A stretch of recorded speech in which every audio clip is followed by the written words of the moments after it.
സിന്ധുജോരി സെന്റ് Mary's LP സ്കൂളിലാണ് vote രേഖപ്പെടുത്തിയത്.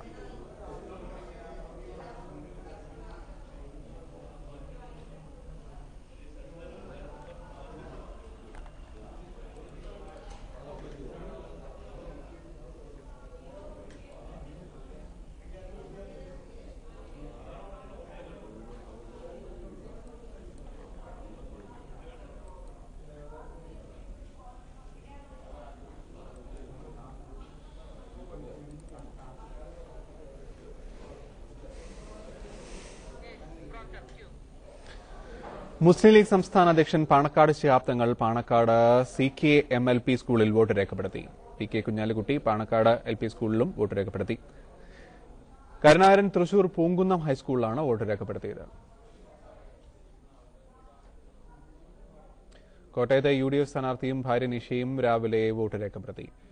പാലാ സെന്റ് തോമസ് ഹയർ സെക്കൻഡറി സ്കൂളിലെ 124 നമ്പർ ബൂത്തിലായിരുന്നു വോട്ട്. K മാണിയും ഭാര്യയും രാവിലെ 8 മണിയോടെ വോട്ട് ചെയ്യാനെത്തി. പാലാ സെന്റ് തോമസ് ഹയർ സെക്കൻഡറി സ്കൂളിലായിരുന്നു വോട്ട്.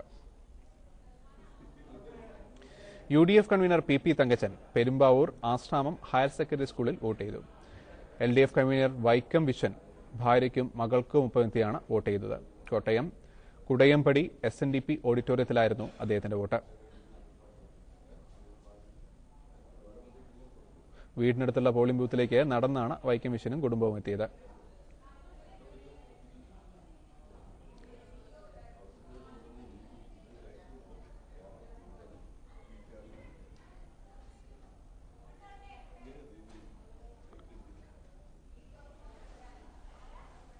ഷാനവാസ് എറണാകുളത്താണ് വോട്ട് രേഖപ്പെടുത്തിയത്. UDFന്റെ കോട്ട എന്നുള്ളത് ഒരിക്കൽ കൂടി തെളിയിക്കപ്പെടും.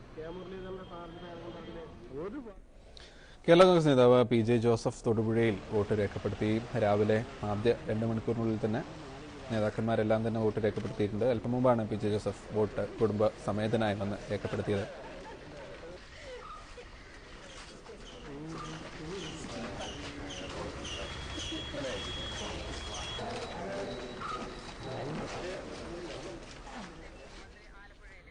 ആലപ്പുഴയിലാണ് മന്ത്രി തോമസ് ഐസക്കിന്റെ വോട്ട്. അദ്ദേഹം രാവിലെ തന്നെ വന്ന് രേഖപ്പെടുത്തുകയും ചെയ്തു.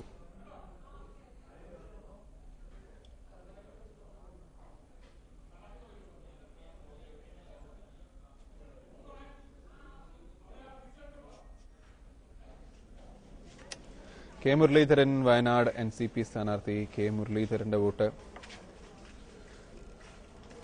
അദ്ദേഹം കോഴിക്കോട്ട് രേഖപ്പെടുത്തി. K മുരളീധരൻ രാവിലെ തന്നെ എത്തി, ആദ്യ മണിക്കൂറുകളിൽ തന്നെ എത്തി വോട്ട് ചെയ്തു.